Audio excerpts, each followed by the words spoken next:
నేను ఒక్క పూట తిండికి లేని పేద కుటుంబంలో పుట్టాను.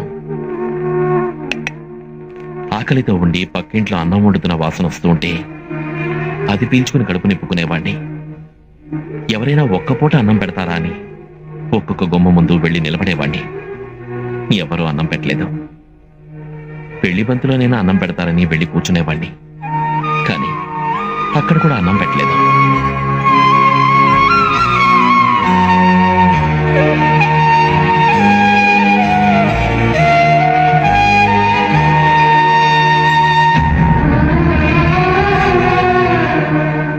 అప్పుడు నన్ను ఆదరించింది ఈ రాగి ముద్దే.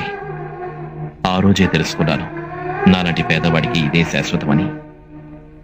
నువ్వన్నట్టు బంగారు పళ్ళెంలో పంచభక్ష ప్రమాణాలు తినచ్చు, కానీ అదంతా డబ్బున్నంత వరకే. అందుకే డబ్బు ఉన్నా లేకపోయినా ఎప్పుడు ఒకేలా ఉండాలని నిర్ణయించుకున్నాను.